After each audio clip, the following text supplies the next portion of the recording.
Hello, good evening, and many thanks for joining us. Coming to you live on your news channel, GBC24 and GTV. My name is Akpene Avo Ajaja. Many thanks for joining us, and mine is Selike Makola Chapalu. Also here, our sign language translator today is Robert from Manso. And now, in the headlines today, President John Mahama inspects work on Nima drainage project. Fire guts Ghana Highway Authority head office and portions of Tamale industrial area. And on the foreign front, President Francois Hollande reiterates France's commitment to fight against IS. Let's look at the stories now in detail. President John Mahama has visited the Nima drainage project to ensure its speedy completion. The 29 million Ghana city project, when complete, will, among other things, secure buildings along the drainage and prevent deaths and protect property anytime it rains. Since the June 3rd disaster, in which over 150 persons lost their lives, the watchword has been safety, especially for persons living along drainage systems. When drains are properly constructed, a calamity like that of the June 3rd disaster will not recur. For the people of Nima and Mamobi living along this drain, it's like sitting on a time bomb ready to explode. Apart from the fact that they are not safe anytime it rains, they are also normally accused of dumping refuse into this drain. Drainage systems have been constructed in the Odo, Kole Lagoon and Alajo areas, but that of Nima have received little or no attention. Today, the people of Nima, Mamobi and the surrounding suburbs can heave a sigh of relief even during a downpour. About 1.2 kilometer stretch of covered drainage is under construction for a 1-year period from Nima to Kanda. The Nima drainage project is 5 meters wide and 2.5 meters deep. It is expected to control sanitation and control flooding and erosion in the area. For President John Mahama, Queiroz Galvão of Brazil will deliver a good job and will finish on schedule. Nkaduba Accra drainage. Drain ko gotanda you have to nanga wurin Obasanjo highway na being Mamobi ina zuwa hali yezo shiga na asylum down. She kara na Odo tukuna yishiga Kole Lagoon. She government ya mind shi kaman wannan gota za sa concrete yanda ya yi ruwan na ya yi wuce bai bata kowa kayan shi ba.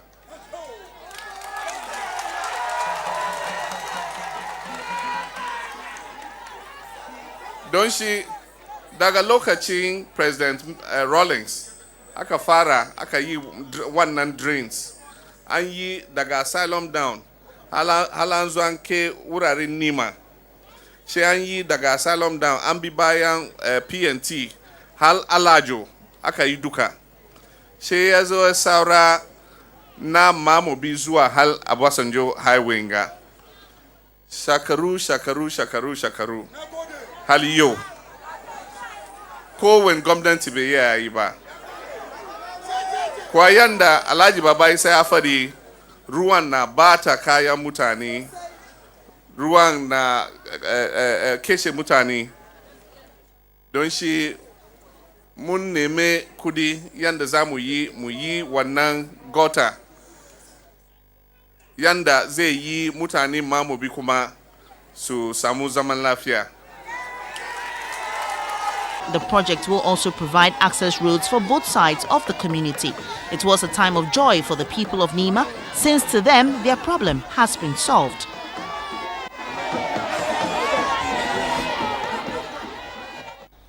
In Tamale, President John Mahama has urged NDC supporters to choose quality materials who will not just defeat their opponents, but contribute meaningfully to parliamentary business. Speaking with chiefs and party supporters, the president said the country has seen massive infrastructural development, which is the basis for economic transformation. Napoleon Atokito reports. President John Mahama and the First Lady Lordina were ushered into Tamale with a carnival. It was homecoming for the two. The president and his wife schooled in Tamale and have had other traditional bonds with this city in the northern part of Ghana.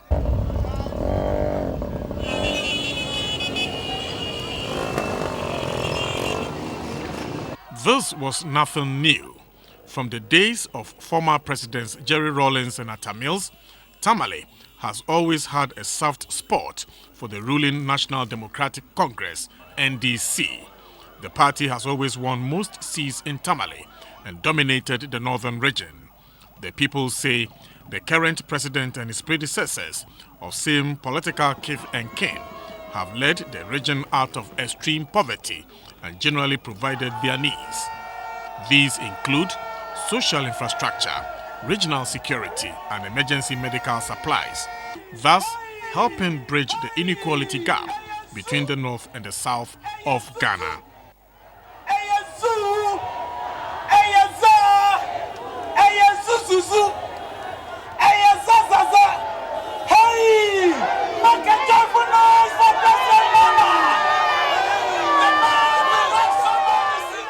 The president parried away allegations at him and his government when he addressed a rally in Tamale. He said government did not sponsor a private investigator to reveal corruption in the judiciary. He wondered why an initiative by a patriot could be given political twist. Other issues he spoke about touched his audience, to which there were wild, spontaneous reactions. Martin Amidu is somebody I respect very much. He's an elder brother, and I'll never ever enter into any altercation with him. I just want to put on record that government did not sponsor Anas in the investigation he did. I want that to go on record. Government did not sponsor it. It is true that government has sponsored some of Anas' work. When he did the work with customs, it was President Mills who asked him to do it. When he did the work with Cocoa Board, it was Minister Dufour, Minister of Finance, who asked him to do it. This work with the judiciary, we had nothing to do with it. Government did not finance it. Government did not sponsor it. At a cost of 1.2 million Ghana cedis, the government has built a structure that contains 152 stalls at the Tamale Central Market. The president inaugurated the facility, saying it is supposed to place Tamale as a nerve center of commerce within the northern zone. According to him, other markets within the metropolis are receiving similar attention as a means of developing the city into a business hub capable of attracting people from cities in the Sahelian countries. People are coming from Burkina Faso and other places to the market here in Tamale to buy their supplies and go back to Burkina Faso. And so it is important for us to put in place the facilities that encourage commercial activity in Tamale. When they met members of the Regional House of Chiefs, the Roads and Highways Minister Alhaji Inusa Fuseni and President Mahama talked about constructing more roads to open up the northern region and to the 3 regions of the north.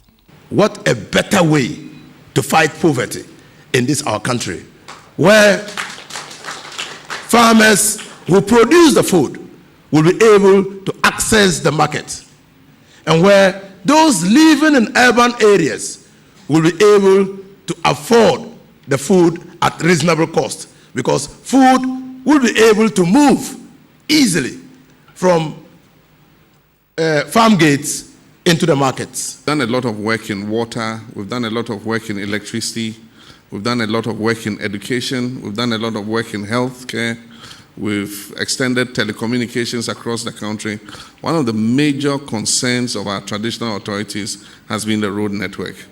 And so it's something that I have prioritized in this term of office, and I'm going to continue it in the next term. I want that by 2020, we should have excellent, good weather roads linking all our regional capitals, linking all our international roads, and linking all our district capitals to each other with good weather roads. Politically, Tamale has always responded when duty calls. That spirit of political activism was rekindled following the latest arrivals of political heavyweights in the city. Of course, the biggest moment has always been revolving around the presence of President John Dramani Mahama. Since embarking on his Changing Lives and Transforming Ghana tour, his itinerary has sparked a lot of frenzy, a litmus to test popularity and a tonic to charge forward. From Tamale, Napoleon Atikitu reporting. And here in Accra, the registry and portions of offices of the Ghana Highway Authority head office caught fire early this morning. The blaze destroyed documents and property, brought work activity to a halt. Now, the cause of the fire is yet to be determined. There were no casualties. The fire started at 7 a.m. Firemen, upon arrival, battled the fire that had engulfed the offices. Though they encountered several hindrances, they brought the situation under control.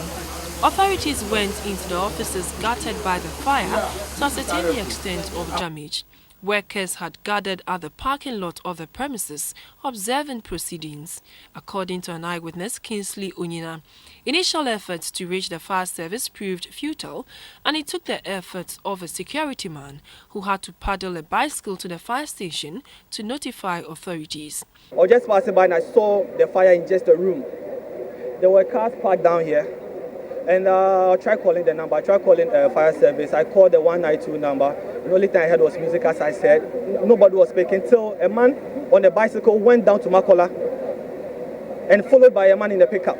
Richlav Darko, a worker at the Ghana Highway Authority, was at work when the fire started and gave an account of what she observed. I was there when I heard fire, fire, fire. Actually, I didn't pay much attention because, some of the workers, they are a little bit jovial. But I saw the shouting sounding seriously. So I stood up and I saw the smoke coming. So I showed them where the fire extinguisher. So when they went up with the fire extinguishers, and what I saw was they couldn't control the fire.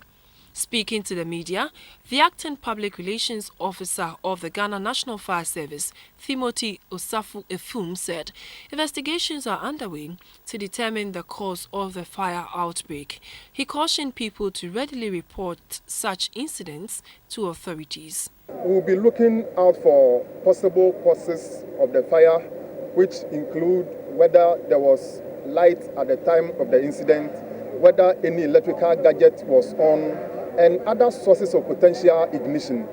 The Deputy Chief Executive Officer Administration of the Highway Authority, Mr. Francis Hammond, gave the assurance that work will go on after the fire personnel declare the environment safe. When they declare the place safe, our electrical engineers will go around, try and really isolate the section of the building that has been affected. And then when they are also reasonably setting, they can put the fire on for the rest of the block. And still on fires, portions of the Tamale industrial area were ravaged by fire last night. Affected shop owners could not salvage anything. Most of the shops destroyed by the fire were electronic shops. It took personnel from the Ghana National Fire Service more than 4 hours to bring the fire under control. Fortunately, no casualty was recorded. We'll now go over to our Northern Regional correspondent, Mutala Issa, who is on the ground to tell us exactly what is happening as of now. Hello, Mutala. Hello, Seneca. Right, Mutala, good evening. It's been close to 24 hours now since the fire. Do we know the cause of the fire as at now? Now, I just spoke with the acting regional chief fire officer, Gerard Eponi, and he told me that investigations are ongoing. They cannot for now ascertain what exactly caused the fire. Now, what I can tell you is that there were a lot of combustibles inside the warehouse. That's the source around the industrial area. What I mean combustibles, it includes petrochemicals like engine oil. It includes car batteries which contain phosphoric acid. We had car tires which are highly combustible. And the stocks were highly stocked, if I have to put it that way.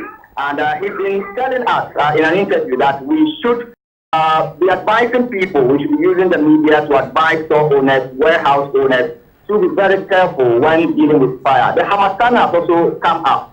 And I can tell you, during the day in the northern region, it is extremely hot.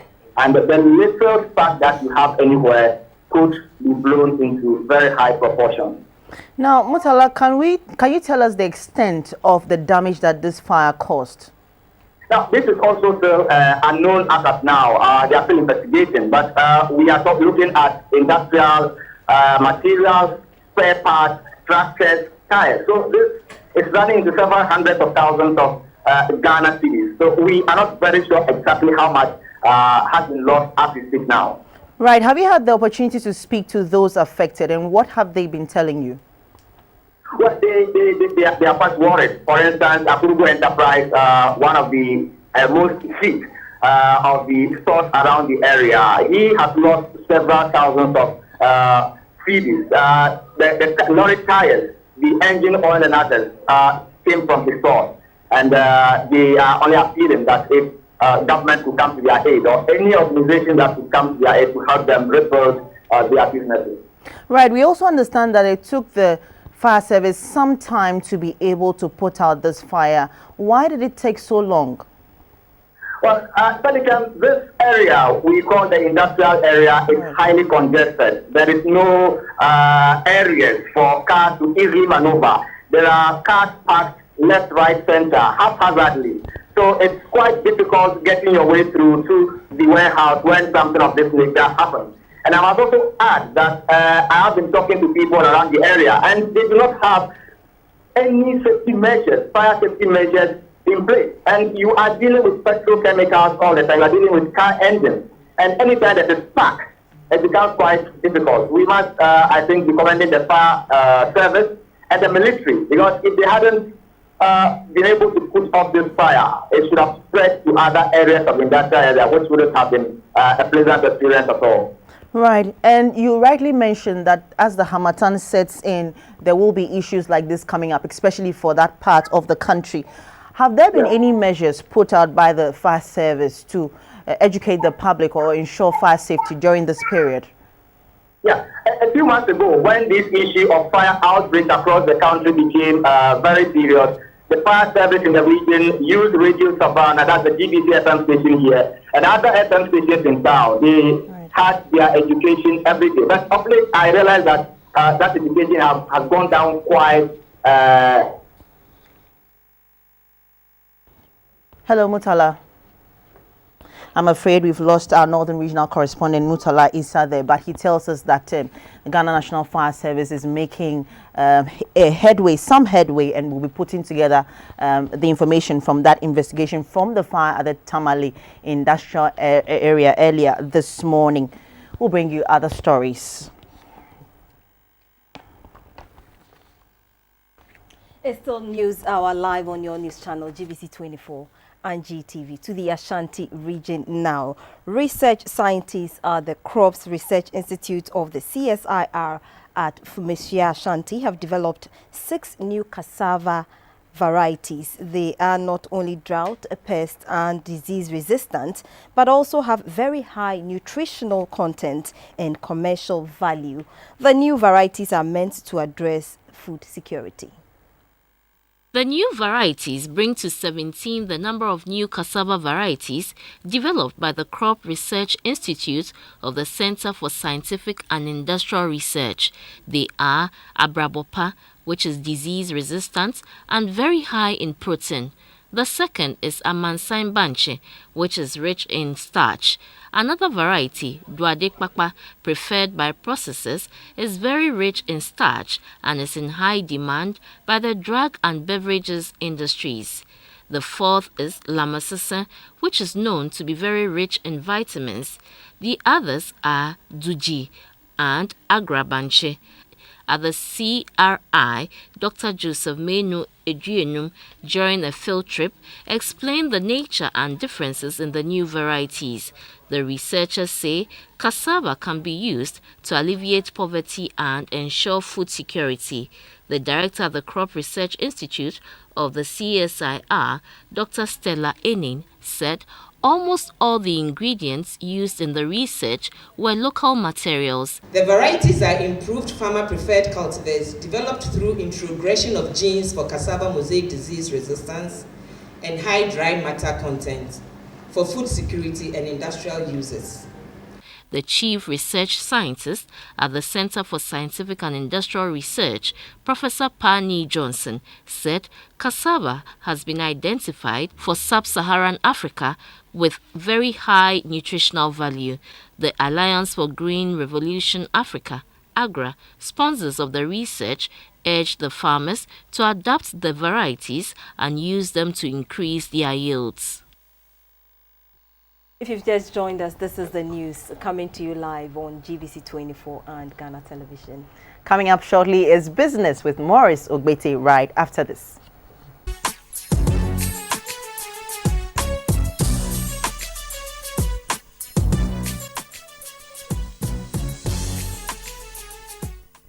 Good evening. Thanks for staying on, and thanks to EcoBank, Airtel and Hisense, sponsors of the business news. My name is Morris Ogbete.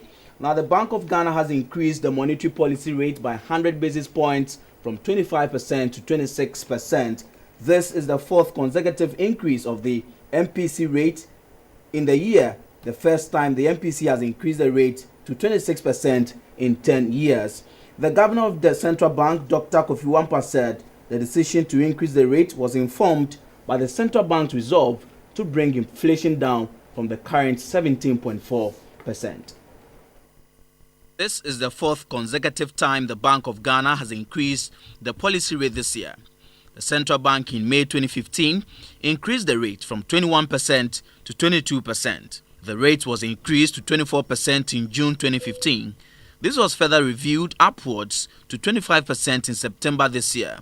The central bank attributed continuous upward adjustment of the policy rate to the rising inflation in the country and the need to control inflation and reduce the cash liquidity in the economy. Prior to Monday's announcement, many financial analysts have predicted the central bank was going to maintain the rate at 25%. But the central bank, for the fourth time, increased the policy rate from 25% to 26%. The governor, Dr. Kofi Wampa, said the current economic conditions show that although monetary policy remains tight, some additional tightening is required to re-anchor the displaced inflation expectations. Hence, the decision to increase the rate. The committee noted that overall, the risks to inflation outlook were on the upside, with a likelihood of a further drift away from the medium-term target. Hence, the decision of the committee to increase the rate. The committee will continue to monitor developments in the economy and take appropriate action if necessary, including the possibility of lowering the policy rate once inflation expectations are well anchored. Dr. Wampa said the central bank anticipated inflation for 2015 will close the year above the current rate of 17.4%. Therefore, tight measures are needed to control the factors that fuel inflation. Not only the Fed decision that is taken into consideration in arriving at this, all developments in the both domestic and external markets are taken into consideration. The tightening financial conditions, China, what is happening in China and other emerging markets, and so on, they are all taken into consideration in arriving at this, as well as what, for example, when we did the last MPC, the projection is that we're going to have a lower inflation rate for October than what happened. So all those factors are taken into consideration in deriving the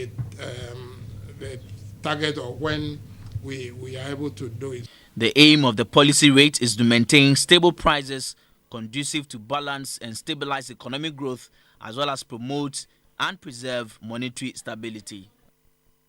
And so the Ghana cedi continues to show stability against all trading currencies on the interbank market. On the market today, the dollar is trading at 3 cedis 79 pesos, the pound at 5 cedis 76 pesos, and the euro at 4 cedis 7 pesos.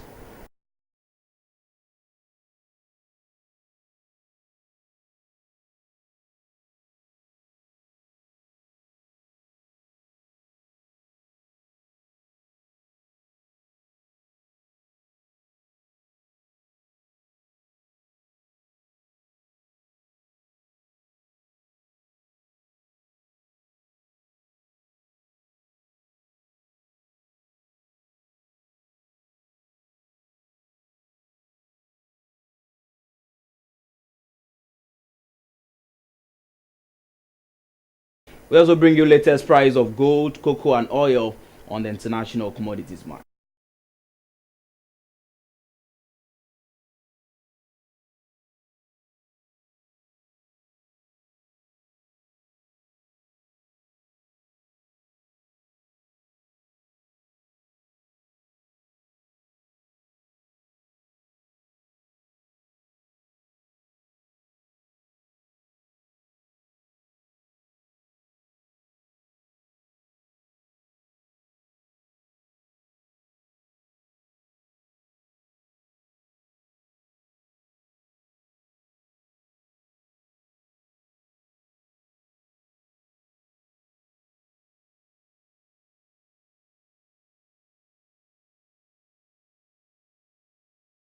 And I'll do for business, brought to you by EcoBank, Airtel, and Hisense. The news continues. In the health segment, health personnel in the Jasikan District Hospital cannot heave a sigh of relief when it comes to delivering X-ray services. Thanks to the First Lady, Mrs. Lodina Mahama, they now have an ultra-modern X-ray machine at a deba held in her honor at Jasikan. Mrs. Mahama challenged nurses and other health professionals to go about their jobs with kindness, civility, politeness, and above all, compassion as the nursing profession role model Florence Nightingale did. Past 13 years, the health facility in the Jasikan district of the Volta region has been elevated to a district hospital status. With a staff strength of 137, the facility delivers healthcare services to some 65,000 people in the area, with a goal to increase medical outreach to all public health facilities in the country. The First Lady, Mrs. Lodina Mahama, visited the hospital last year and donated cartons of essential medical equipment to help improve healthcare delivery. She then acquainted herself with some of the pertinent needs of the facility and promised to help in her own humble way. This time, she donated an ultra-modern X-ray equipment in fulfillment of her promise. Mrs. Mahama said, the X-ray machine is just a piece of equipment that would enhance delivery of quality health care. What is really required of nurses and health professionals is the show of love, care, respect, and compassion towards their patients at all times. You may be overworked or tired, but a smile or a kind word is a great encouragement to your patients and make them feel hopeful of getting well again. The example of the Lady of Compassion, Florence Nightingale, is one we must all emulate.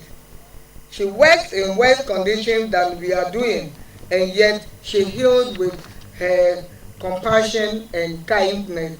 Mrs. Mahama reiterated her call on people in their communities to avail themselves for regular health screening, for early detection of diseases is key to prevention and cure.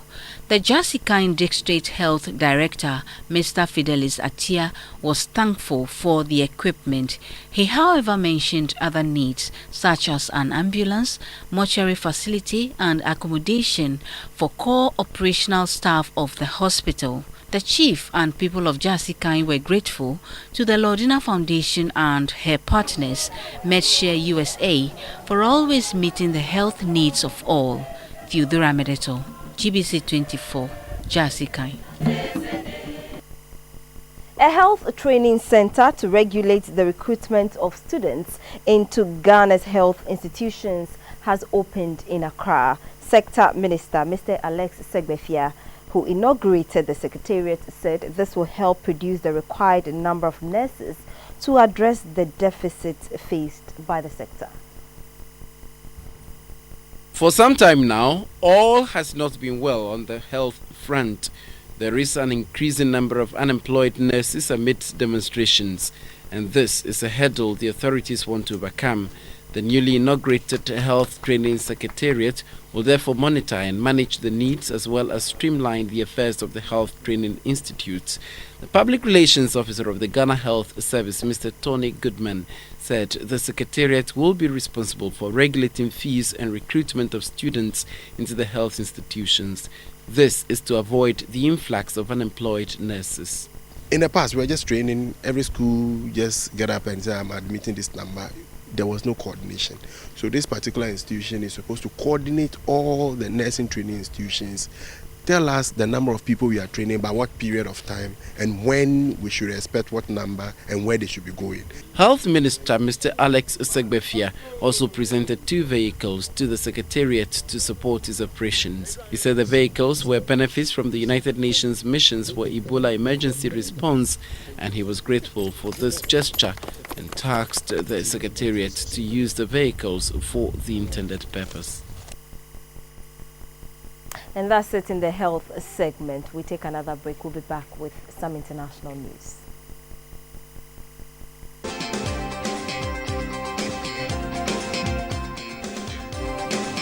Back in news elsewhere, President François Hollande says France is committed to destroying the so-called Islamic State group after Friday's deadly attacks. He said he would table a bill to extend the state of emergency declared after the attacks for 3 months and would suggest changes to the constitution. France's military campaign against IS in Iraq and Syria will also intensify. IS says it carried out the attacks on bars, restaurants, a concert hall and a stadium in which 129 people died. Speaking during a joint session of both houses of parliament, Mr. Hollande said the constitution needed to be amended as they need an appropriate tool to use without having to resort to the state of emergency. Mr. Hollande said he would meet U.S. President Barack Obama and Russian Vladimir Putin in the coming days to discuss action against the group. He promised more resources for the security forces and said they will bolster the military campaign against IS.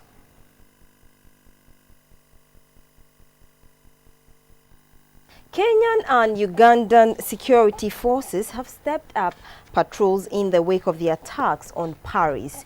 Uganda's army spokesman, Lieutenant Colonel Paddy Ankunda, said that the threat of terrorism is real. The head of Kenya's police also echoed those comments on Twitter and called for the public to be alert. Both Uganda and Kenya have experienced attacks by the Somali-based militant group Al-Shabaab. In April this year, 147 people died when a university campus in the Kenyan town of Garissa was attacked. That followed the September 2013 attack on the Westgate shopping mall in Kenya's capital, Nairobi, in which 67 people were killed. In July 2010, more than 70 people died in Uganda's capital, Kampala, when a bar and restaurant were bombed as people were watching the World Cup final. In Nairobi on Sunday, there were more police officers outside churches and shopping malls, and correspondents say increased concern among the public is evident. And also on the foreign front, at least 11 people have been killed in Mogadishu after rival Somali security forces argued over who was in charge. The security forces opened fire while people queued for food carts at a camp for internally displaced people. The mayor of Mogadishu, Yusuf Hussein Jamal, said some suspects had already been arrested and others will follow. The camp houses people fleeing Islamist militants Al-Shabaab, drought and country's long-running conflict.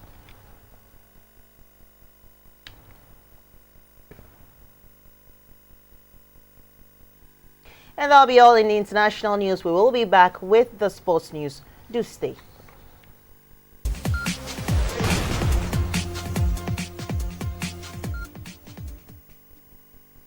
In some sports this evening, the senior national team, the Black Stars, as part of their preparation towards tomorrow's crucial World Cup qualifier against Comoros, trained today at the Baba Yara Sports Stadium. Fans trooped to the venue to cheer the players on.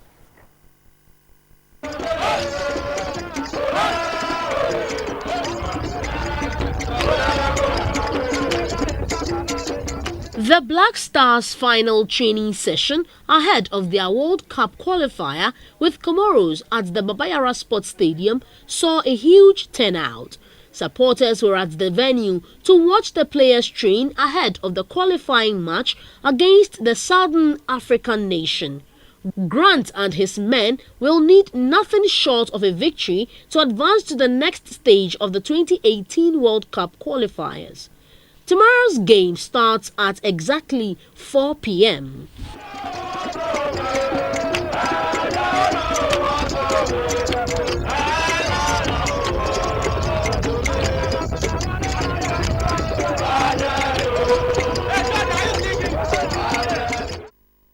Pleasure having you. That's all in the news. We'll be back with News Tonight.